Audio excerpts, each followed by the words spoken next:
उरांव जनजाति की शासन व्यवस्था। उरांव झारखंड की एक महत्वपूर्ण एवं जनसंख्या की दृष्टि से दूसरी सबसे बड़ी जनजाति है। इसकी सामाजिक एवं राजनीतिक व्यवस्था बहुत सुदृढ़ है।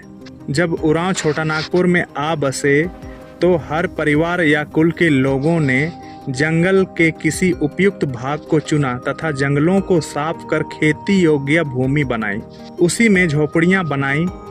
इस तरह से उरांव गांव में बसे ये प्रथम जंगल साफ कर खेती बनाने वाले भूइंहर कहलाए। बाद में आने वाले उरांव जेठ रैयत या रैयत कहलाए। भूइंहर का अर्थ होता है भूमि का स्वामी। इनकी जमीन भूइंहर जमीन कहलाए। उनके द्वारा बसाए गए गांव को कुछ लोगों ने भूइंहर गांव तक कहा। गांव के प्रबंधन और संचालन तथा धार्मिक कृतियों के संपादन के लिए एक ही व्यक्ति को कर्ता बनाया गया, उसे पाहन कहा गया, और जिस कुल का वह था उसे पाहन या खुंट कहा गया। पाहन प्रशासनिक और धार्मिक दोनों कार्य करता रहा। बाद में उसकी सहायता के लिए दूसरे मुखिया का चयन हुआ, वह महतो कहलाए। महतो से पहले उरांव लोगों की पुरोहिती एवं लौकिक प्रधान का कार्य प्रारंभ काल से ही बैगा द्वारा किया जाता था। वह भी भूइंहर कुल का ही होता था और उनके कुल महतो के कुल या खुंट कहा गया। इस प्रकार के गांवों के प्रशासनिक प्रबंध के लिए दो अधिकारी हुए। पाहन, जिसका कार्य क्षेत्र धार्मिक कृतियों तक सीमित हो गया, और महतो, जिसका कार्य क्षेत्र गांव के प्रशासनिक प्रबंध हो गया। गांव में बढ़ती आबादी के साथ विवादों को सुलझाने के लिए पंचायत बनी, जिसमें वरिष्ठ सदस्य पंच हुए और महतो उसका अध्यक्ष हुआ।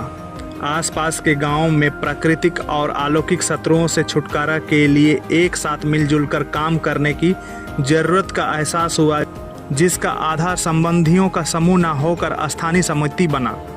पढ़ा जैसे आज वास्तविक में है, कई निकटवर्ती पड़ोसी गांवों का संघ समुदाय है, जिसका केंद्रीय संगठन पढ़ा पंच है।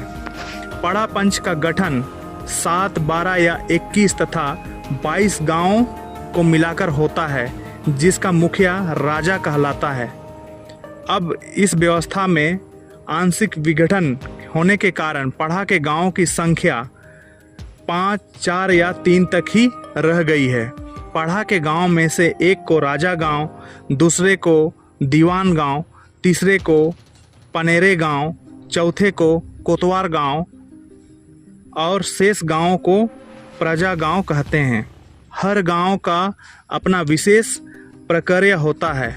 कुंवारा पाहन नहीं बन सकता।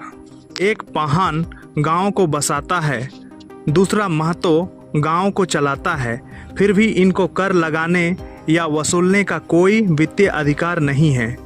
सारे अधिकार पंचायत और पंचों में सन्निहित है, जिनकी स्वीकृति और सहमति से ही पाहन या महतो कुछ कर सकते हैं। ग्राम पंचायत गांव के अंदरूनी विवादों का निपटारा करती है। इसमें संपत्ति के बंटवारा, विवाह संबंधी विवाद, यौन अपराध और कभी कभी मारपीट तथा चोरी के मामले आते हैं। क्षुब्ध या पीड़ित व्यक्ति महतो और पाहन से अपनी शिकायत मौखिक कर सकता है। गांव के वरिष्ठ सदस्य पंच अखाड़ा या अन्य नियत स्थान पर एकत्रित होते हैं। गोड़ाई दोनों पक्षों के शिकायतकर्ता और अभिभोगी को बुलाता है। दोनों के पक्षों को सुनने के बाद गांव की सुनवाई होती है। शपथ लेने और कठोर जांच परीक्षण की भी प्रथा है। पंचों के सर्वसम्मति से निर्णय लिया जाता है। अपराध सिद्ध होने पर जुर्माना या जाति बहिष्कार का दंड है। डायन का मामला सही पाए जाने पर उसका गांव से निष्कासित कर दिया जाता है।